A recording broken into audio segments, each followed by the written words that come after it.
Tout est bien qui finit bien. J'ai porté à votre connaissance le premier communiqué. C'est de mon devoir de porter le deuxième communiqué de la fédération à votre connaissance. La fédération sénégalaise a remercié le Maroc pour avoir corrigé les problèmes liés à l'organisation. Les problèmes liés à l'organisation, ils étaient bien réels. On les a soulignés, mais le dispositif de sécurité a été renforcé autour des Sénégalais. La séance d'entraînement est programmée pour 17 heures. Tout est bien qui finit bien. Et ils ont également insisté sur... Ils ont également souligné que la fédération marocaine a été très à l'écoute et très compréhensive des préoccupations de la fédération sénégalaise. Encore une fois, je remercie aussi tous les Marocains qui sont venus me voir avec bienveillance, à m'envoyer des choses, à donner leurs arguments par rapport à ce que moi, par rapport à ma vidéo. J'ai reçu que très peu d'insultes. Bon, il y a toujours des 2-3 idiots qui insultent. Mais en tant que créateur de contenu sénégalais, il était de mon devoir de porter à la connaissance les préoccupations de la fédération sénégalaise, tout simplement. En tout cas, quoi qu'il en soit, je le répète, il y a zéro fitna. Personne ne va séparer le Maroc et le Sénégal. On est deux pays frères, mais on l'a vu. Il y a une CAN en jeu. Et quand il y a une CAN en jeu, là, il n'y a plus de frères sur le terrain, ça se règle. Autour, on s'entendra toujours bien et il y aura toujours de bonnes relations. Et c'est pas le football qui va mettre un terme à ça. Mais à demain, Inch'Allah, et que le meilleur gagne, tout simplement. Le football nous a offert la plus belle finale que l'on pouvait avoir. Les deux plus gros favoris de cette CAN vont se retrouver en finale. Au début de la compétition, très clairement, le Maroc faisait office de grand favori en étant organisateur de la compétition et aussi détenteur du plus grand exploit africain de l'histoire lors de la dernière Coupe du Monde. Et le Sénégal, qui est une des meilleures équipes d'Afrique, si ce n'est la meilleure sur ces dernières années. C'était la finale rêvée par excellence. Et c'est cette finale à laquelle on assistera. Sénégal-Maroc. Sadio Mané, Achraf Hakimi. Deux équipes qui ont été très clairement les plus solides dans cette CAN-là, qui ont fait le preuve de plus de gros mental et qui nous offriront une finale très clairement d'anthologie. Sénégal-Maroc, les deux plus belles équipes d'Afrique depuis 2-3 ans, qui vont se rencontrer dans une finale de la CAN. C'est merveilleux. Est-ce que l'on peut parler de la place qu'est en train de prendre le roi au sein des légendes africaines? Parce qu'il faut commencer à s'asseoir et sérieusement à en parler. Surtout au vu de la régularité extraordinaire de Sadio Mané au sein de sa sélection. Sadio Mané, dans sa génération de footballeurs, dans son époque, c'est le plus grand joueur du Sénégal. Et d'ailleurs, c'est même peut-être le plus grand joueur aujourd'hui de l'histoire du Sénégal. Avant son arrivée en sélection, ils avaient fait une finale de CAN et on n'avait jamais gagné. Depuis qu'il est arrivé, il y a 3 finales en 4 éditions. Et surtout, il y a un Sadio Mané omniprésent dans tous les parcours qui ont amené le Sénégal en finale à chaque fois. Et quand on regarde dans cette CAN, alors qu'il est en fin de carrière, alors que la dernière ne s'était pas très bien passée, alors qu'il y avait des doutes au niveau de son niveau, eh ben tu vois que c'est la dernière danse d'un roi, d'un patron, d'une légende. Et que les anciens, il faut toujours les respecter. Parce que le roi est tout simplement en mission dans cette Coupe d'Afrique. Et quand tu vois qu'à la fin du match, tous les Sénégalais célèbres, ils sont en finale, etc. Sadio Mané, il regarde tout le monde, il fait ça. Avec les 2 doigts, je peux pas le faire parce qu'il y a un doigt où je tiens le téléphone. Mais il fait ça. Du style, restez concentrés, on est en finale, c'est bien. Mais il y a encore une étape. Continuons la propagande au niveau du nouveau surnom. Le roi.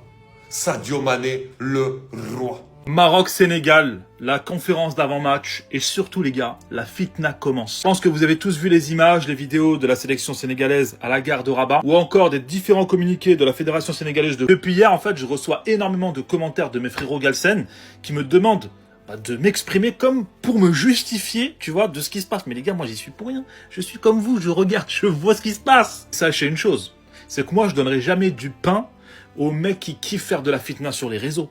Moi, je vous donnerai jamais ces miettes-là, les gars. Parce que les gens n'attendent que ça sur les réseaux. La division, la haine, la colère, les émotions, et j'en passe. Ce que j'ai envie de retenir aujourd'hui de cette conférence d'avant-match, c'est qu'on a eu 2 coachs qui ont eu des paroles qui ont été plus ou moins fortes, mais surtout qui se sont encensés. Regardez, Walid Regragui, il a dit, nous aujourd'hui, le Maroc, on doit prendre exemple sur le Sénégal, qui participe à plusieurs finales de Coupe d'Afrique. De l'autre côté, Pape Thiaw qui dit clairement le Maroc est favori Elle est arrivée en demi-finale de Coupe d'Afrique et aujourd'hui, ils organisent la meilleure CAN de l'histoire avec la meilleure organisation. Même lui, il le dit. Même le joueur qui était avec lui, il le dit. Oui, maintenant, tout n'est pas parfait, comme dans toutes les Coupes d'Afrique, dans toutes les éditions qu'il y a eu, les gars. Il y a toujours eu des polémiques. Mais les gars, moi, je retiens que le positif. J'ai pas le temps, les gars, de me prendre la tête sur les réseaux. Oh là là là là, la finale de la CAN sera diffusée en clair et en intégralité sur M6, les amis. C'est la première fois de l'histoire de la CAN qu'une finale est diffusée sur une chaîne française en clair et en intégralité. Et en plus de ça, les amis, vous la connaissez l'affiche de cette finale. Maroc-Sénégal. Les lions de la Teranga contre les lions de l'Atlas. Mais dimanche soir, il ne restera qu'un lion. Et Inch'Allah, ça sera les lions de l'Atlas. La finale de la CAN entre le Sénégal et le Maroc sera diffusée gratuitement sur M6 ce dimanche à 20h. Xavier Domergue sera commentateur et Johan Djourou consultant. Et en plus les amis, Xavier Domergue c'est un très bon commentateur. Franchement j'aime bien la façon dont il commente les matchs, son timbre de voix, sa voix. Donc franchement, tout est carré. En tout cas les amis, c'est exceptionnel. Finale de la CAN diffusée gratuitement en France sur M6. Inch'Allah, j'espère, Inch'Allah, que cette finale, elle est pour nous. Le Maroc, la deuxième étoile, on l'attend depuis tellement d'années. On a eu la finale en 2004, malheureusement, on s'est incliné. 76, notre dernière CAN. Et là, à la maison, Inch'Allah, que le trophée reste au sein du royaume du Maroc, Inch'Allah. Fitna Sénégal-Maroc est déjà terminé. On a un communiqué officiel de la Fédération sénégalaise de football qui assure que le dispositif sécuritaire, mais aussi le programme de préparation est optimal. Tout est déjà réglé. Et le communiqué se conclut par la Fédé sénégalaise remercie et tient à saluer la FRMF, la Fédération royale marocaine de football. Remercie notamment cet homme, Fawzi Lerja, président de la Fédé marocaine. Alors encore une fois, oui, il y a eu des problèmes de sécurité. Oui, tout n'est pas rose malheureusement, mais on y travaille. On y travaille, les gars. Il faut se focus sur le match. Maintenant, parlons de ballon, d'analyse, de tactique. C'est ça qui m'intéresse. Parlons de ça, les gars. Une bonne nouvelle pour le continent africain. Le gagnant va empocher 8,5 millions d'euros, ce qui est plus que le vainqueur de la Coupe d'Europe. C'est pour vous dire comment la CAN, l'Afrique, le continent qui gagne en visibilité, est en train de monter en puissance. Pour ceux qui ne le sauraient pas, le Sénégal-Maroc sera diffusé gratuitement sur M6 en clair. Encore une fois, les frérots, nous sommes des frères. Ne vous faites pas avoir par les réseaux sociaux, la multitude de comptes, vous ne savez même pas qui se trouve derrière, des enfants, des gens mal intentionnés. Ne vous faites pas avoir, le Maroc et le Sénégal sont des peuples frères. Ce match va se passer dans les meilleures conditions et le meilleur gagnera cette coupe. Les gars, communiqué du Sénégal, épisode 3. La Fédération sénégalaise de football remercie Fawzi Lerja pour son intervention. C'est bon, tout est réglé. Il y a eu un renforcement sécuritaire pour l'équipe du Sénégal. Le Sénégal a eu son terrain d'entraînement à 17h au stade olympique. Et en plus de ça, apparemment, de ce que j'ai entendu, c'est pas sur le communiqué, mais le Maroc, enfin la fédération marocaine, a accordé 3000 places de plus pour le Sénégal. Ça, c'est pas officiel, c'est moi, je vous donne l'info. Voilà, c'est gratuit. Donc vous voyez les gars, dans une famille, il y a toujours des petites embrouilles, des petits trucs. Parfois, il y a des incompréhensions entre les frères, les sœurs, etc. Mais à la fin, quand on discute un peu, tout finit bien, on s'aime, non? On va pas briser les liens familiaux pour des incompréhensions, pour quelques petits trucs comme ça, quoi, quand même. Sénégal et Maroc, c'est khawa khawa, les gars, on est ensemble depuis. Moi, je suis sénégalais, je suis marocain, je suis les deux. Je peux pas choisir à gauche ou à droite, j'aime les deux, je fais comment? Donc voilà, arrêtez la fitna, je vous l'ai dit ce matin déjà. Arrêtez la fitna, arrêtez d'être soit tout à gauche, soit tout à droite, d'être dans les extrêmes. C'est pas bon. Apprenez à attendre, tranquille, à trouver des excuses aux autres. C'est comme ça que ça marche la vie en fait. Tout le monde n'est pas parfait, enfin personne n'est parfait, j'ai envie de vous dire. Donc il y a des erreurs parfois, mais tranquille. Faut apprendre à pardonner, faut apprendre à trouver des excuses aux autres. Tranquille. Sénégal, Maroc ne font qu'un.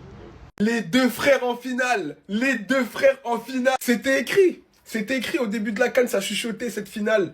Voilà, tout le monde voulait y croire. Et cette fois, on le dit à voix haute, le Sénégal affrontera le Maroc en finale de CAN. Et là, ça va être terrible. Le choc des lions, le choc des frères. Il y en a beaucoup qui voulaient cette finale, on l'a. Mais cette fois, il n'y a plus de frères. C'est fini, c'est fini. Non, non, c'est fini. Le temps de 90 minutes, si, plus si, affinité, 120 minutes. C'est fini, il n'y a plus de frères. Là, c'est la guerre. Voilà, le Maroc va pas se laisser faire. Et le Sénégal aussi, ça va être une opposition de fou. Les deux meilleures équipes du continent, clairement, dans l'effectif, dans la forme du moment. Ça va être incroyable, ça va être un duel épique. Hakimi face à Sadio Mané. Bon, on sait très bien que le Maroc part favori dans cette finale, hein, parce que le Maroc est chez lui, tout simplement, avec un stade dans lequel il a joué tous ses matchs. Mais le Sénégal aussi aura son mot à dire. On le sait, là, on a beaucoup plus d'expérience en finale. On a quand même fait 3 finales.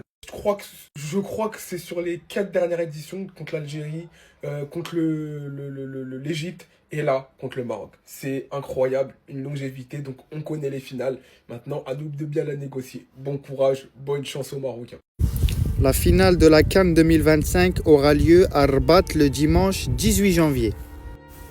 Le Maroc, pays organisateur, affrontera le Sénégal ce dimanche 18 janvier en finale de la CAN 2025. Le vainqueur remportera la 2e Coupe d'Afrique de son histoire. Et franchement, les statistiques du match contre le Nigeria, ils étaient vraiment incroyables. 16 tirs contre 2 tirs. 5 tirs cadrés contre 1 tir cadré. 49%, 51% possession de la balle. 19-29 fautes. Carton jaune 2-0. Carton rouge 0-0. Hors-jeu 0-0. Corner 5 contre 1. Et franchement, victoire méritée pour les Marocains. Et c'est le dimanche 18 janvier que tout ça va se passer.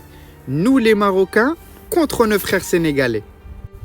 Qui va gagner la Coupe d'Afrique des Nations 2025? J'attends ton commentaire. Et hier, ce qui s'est passé, c'est anormal. Anormal. Une équipe comme le Sénégal qui descend, on le laisse avec la foule populaire comme ça. Jusqu'ici, on peut pas lui donner tort, les gars. Jusqu'ici, c'est clair que voilà, quant à l'arrivée des joueurs du Sénégal à Rabat, normalement, ça aurait dû être mieux encadré. On peut pas dire, ah non, il se trompe, il a pas raison. Bien sûr que ça aurait dû mieux encadré. Faut être malhonnête pour dire non, non, c'était bien comme ça, voilà, les joueurs du Sénégal avec la foule. Non. En termes d'image que ça renvoie, non seulement du Maroc, mais de l'Afrique et du football africain en général, c'est pas top du tout. C'est pas top du tout, c'est pas du tout à l'image, comme il a dit lui-même, de l'organisation de cette CAN jusqu'ici. Une CAN qui est très bien organisée jusqu'ici. Là, pour le coup, voilà, c'est pas ce qui a été mieux organisé dans cette CAN. Par contre, là où je suis beaucoup moins d'accord avec Pape Thiaw, Mes joueurs étaient en danger. Tout pouvait se passer. c'est là où je suis pas d'accord. Les joueurs du Sénégal étaient absolument pas du tout en danger. Je peux vous le dire, les gars. Je peux vous le dire, les frères. Il aurait pu se passer n'importe quoi. Même s'il y avait 0 policier. Jamais de la vie, les gars, je vous dis, les joueurs du Sénégal auraient été en danger. Même avec 0 policier, les gars.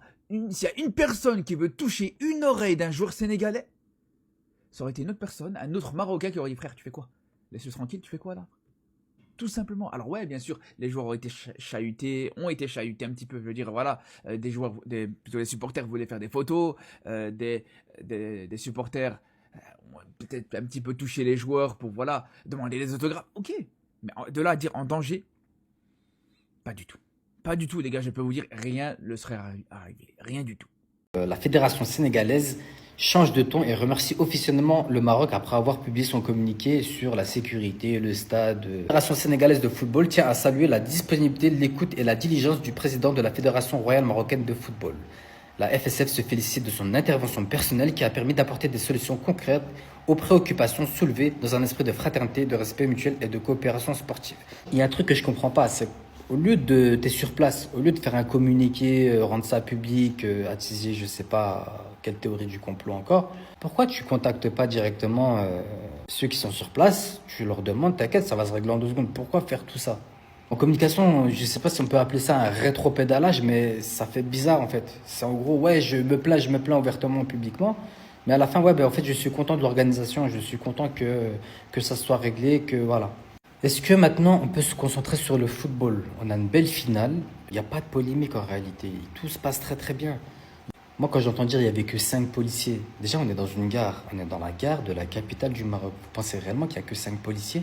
La sécurité elle est humaine. Il y a des policiers, il y a les forces auxiliaires, il y a des policiers en civil, il y a le système de sécurité informatique, il y a les caméras, la vidéosurveillance. Et au final, est-ce qu'il y a eu un incident? Non, parce que on sait très bien que quiconque ose faire quoi que ce soit au Maroc, je pense qu'il y a assez d'arguments dissuasifs pour faire réfléchir les gens. Moi et mes chers compatriotes marocains, nous avons remarqué que bien avant que cette CAN commence, il y a une espèce de psychose autour du Maroc. C'est-à-dire c'est l'élève qui essaie de rendre une copie parfaite, même si la perfection n'existait pas. Et au lieu de l'encenser, de l'encourager, on cherche la moindre faille, le moindre défaut. Ça, concrètement, c'est depuis le début, même avant que ça commence. Que ce soit la hype, la pluie, les terrains, l'arbitrage, la fin du monde, les extraterrestres. Évidemment, nous, tous les jours, on voit des choses et concrètement, je pense que vous devriez vous concentrer sur une seule chose. C'est un tournoi de football. Donc, si vous arrivez à instrumentaliser un tournoi de football en conflit géopolitique, c'est que vous avez vraiment un sérieux grain dans le cerveau. Voilà. Passons à autre chose et encore une fois, que le meilleur gagne. Vous savez ce que j'aimerais pour cette finale? C'est que le Maroc écrase le Sénégal sans aucune contestation arbitrale. Pour que comme ça, sur les réseaux, vous allez arrêter de parler de corruption, de je sais pas quoi, le Maroc, ils ont acheté vos bêtises là, vos trucs de complotistes, de je sais pas. Le Maroc, il est au-dessus, les gars. Faut être honnête. Là, vous parlez du Nigeria. Ouais, Nigeria, vous pouvez pas acheter le Nigeria. Comme si le Maroc était venu, il avait posé un billet au Nigeria, comme si le Nigeria, c'était un pays du tiers-monde qui n'avait pas d'argent, qui était en Hesse. Et les gars, j'espère juste le Maroc, ils vont les tabasser sans erreur d'arbitrage. Et c'est pas contre vous, les Sénégalais, parce que je vous adore. D'accord? Mais c'est juste pour qu'on arrête de taper sur le Maroc. Juste pour ça. Qu'on arrête de taper sur le Maroc. Ils font une compétition de fou. Faut juste respecter les gars. Quand une équipe elle est super, faut respecter. Faut arrêter de faire du cinéma. Faut respecter. Voilà, faut respecter. Ils sont forts. C'est tout. Ils ont bousillé le Nigeria. Ils sont forts. Là où l'Algérie, elle a pas réussi à bousiller le Nigeria, eux, ils les ont bousillés. Ah, il faut que le Sénégal y sente que c'est pas le stade des martyrs. C'est tout. Et ce sera pas le stade des martyrs. Parce que la différence avec le stade des martyrs, c'est qu'il y a une piste d'athlétisme qui empêche un peu la pression, même si c'est très très dur, hein, attention. Et la dernière fois que le Maroc est parti au stade des martyrs, il n'a pas perdu aussi. Walid. Le Sénégal, c'est vraiment compliqué. Venez voir, l'arrêt de Kinshasa est tellement embrouillé avec les gens. Venez voir, vivre ce match, c'est vraiment immémorial.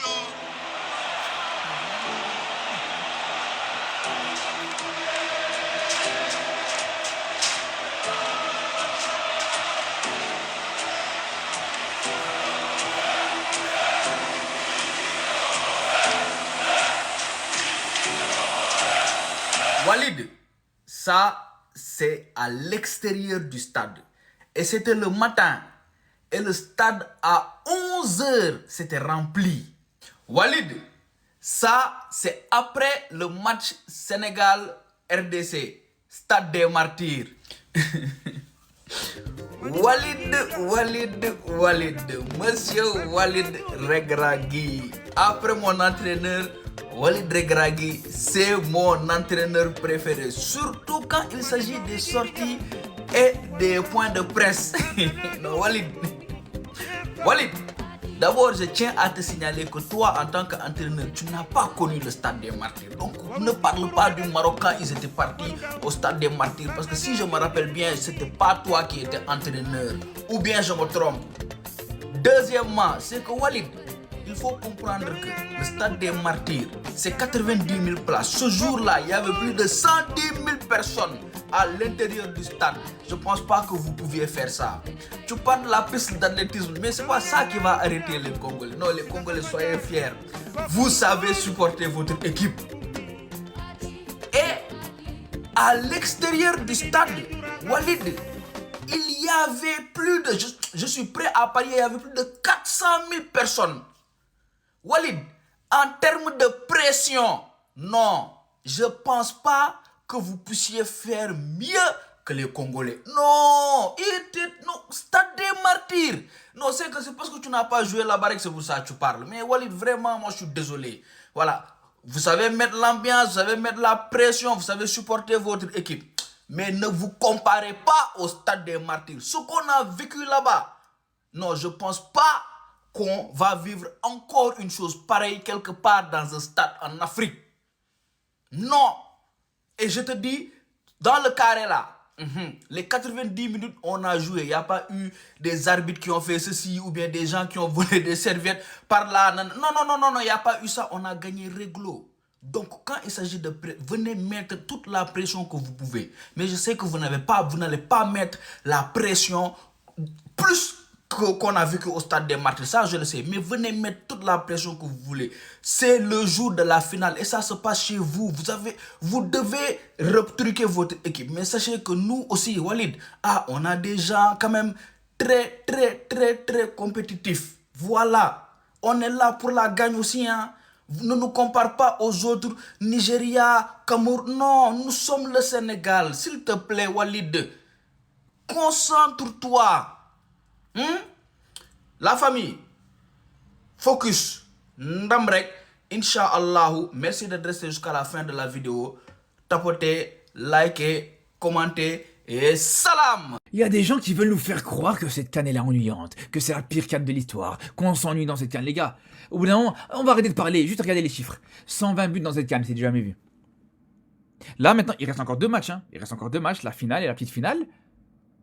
120 buts qui ont été inscrits, c'est du jamais vu. Donc à quel moment vous pouvez nous dire qu'on s'ennuie dans ce genre de match? À quel moment vous pouvez... Ouais, c'est vrai qu'il y a des matchs qui sont ennuyants, comme dans tous les matchs, comme même à l'Euro, même à la Coupe du Monde, il y a des matchs qui sont pas fous. Mais de là à dire que c'est une canne où on s'ennuie, où il n'y a pas de bons matchs, où il n'y a pas de but, où il n'y a pas de ci, où il n'y a pas de ça, les gars, franchement, pour moi, cette canne... Est-ce que c'est la meilleure de l'histoire? On verra, on en discutera une fois que la compétition sera terminée. Mais en tout cas, déjà par rapport à ça, dire qu'il n'y a pas de spectacle, qu'il n'y a pas de but, qu'il n'y a pas de... Voilà. En plus de ça, ce qui est intéressant, c'est qu'il y a énormément de buts, mais c'est une des cannes surtout où il y a très peu de pénaltys qui ont été inscrits, les gars. Donc la plupart des buts sont dans le jeu, et on a souvent des buts de qualité, des très beaux buts, les 2 retournés d'El Kaabi, on a les buts de l'Égypte, pratiquement tous les buts de l'Égypte, c'est des buts exceptionnels. Amad Diallo, il a pu te régaler aussi, le but de Boulbina. Les gars, on a une canne incroyable, les frères. On a une canne incroyable. D'ailleurs, dites-vous là, à l'heure où on parle, 8e de finale, quart de finale, demi-finale, sur tous ces matchs, les gars, il n'y a eu que 2 matchs qui ont fini au tir au but, les frères. Seulement 2 matchs. Voilà, les gars. Voilà, les frères.